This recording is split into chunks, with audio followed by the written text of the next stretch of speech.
that I deal with a lot is trying to help people understand the background of the ancient world and the Old Testament. And some people ask me, does it really matter? I mean, do I really need to know about ancient Babylon or ancient Egypt to read the Bible and to understand it? Does background information really make a difference? Well, I think that it does, but not necessarily in the ways that we might imagine. When I think about learning about the backgrounds of the ancient world, one of the things that I try to help people understand is that if we don't know about the background of the ancient world, we're going to fill in the gaps with our modern world. And that's what can lead to trouble. So I want us to understand the ancient world, even if it's just so that we don't impose our modern world on it. So for instance, when you read about cities in the Old Testament, you can't think about London or Paris or Chicago. Jerusalem's not like any of those, nor is Babylon. We can't think in those terms. When you think about kings, King David and King Hezekiah are more like kings in the ancient world, Sennacherib or Sargon, than they are like Charlemagne or Henry VIII or Louis XVI. When we think about society, we can't read about marriages in the Old Testament and the ancient world and think that that has to do with love and romance. We can't read about slavery and think that that has to do with ethnic oppression or bigotry. Those institutions aren't working the same way in the ancient world. Even when we think about our identity, we might be inclined to think about individuals and individual identity. That's not how it was in the ancient world. There's a clan identity there that's much more important. So in that regard, we have to be willing to set aside the way we tend to think most naturally and to really try to understand more about the ancient world and how that was. Now that means that we're going to need to have some translation. We know that we need the actual text translated for us because we don't know the languages. But you also need the culture to be translated for you.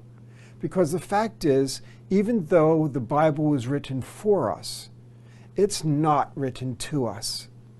And therefore, we need some help. We all need help to try to understand the text.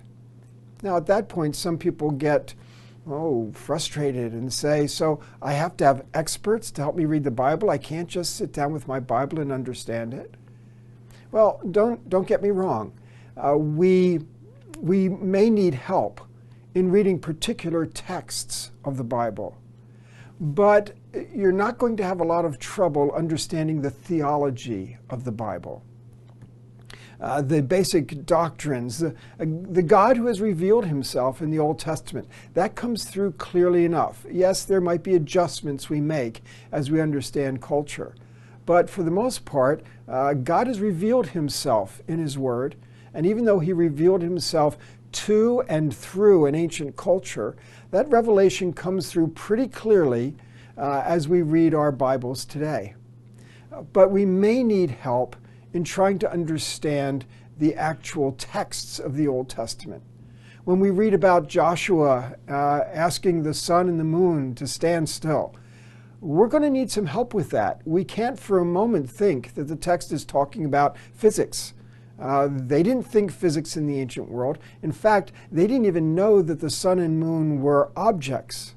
They only knew that they were lights. They didn't know about the movement of the heavenly bodies.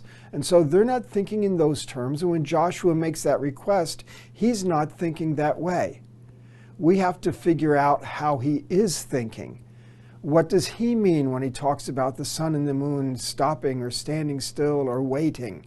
How can we gain information from the ancient world? We have loads of texts from the ancient world which give us windows to that world.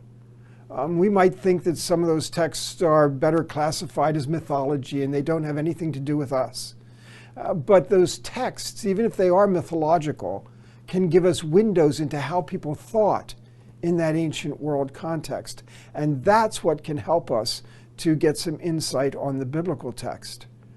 And so when we go reading Joshua 10 and about the sun and the moon, it can make a difference if we're aware of the fact that in the ancient world, lots of people used celestial divination, and that was the way that they thought about the movement of the heavenly bodies. Now, we don't have to believe for a moment that Joshua thought that way, but he knows that his enemy does. And he knows how they will interpret the things that they see.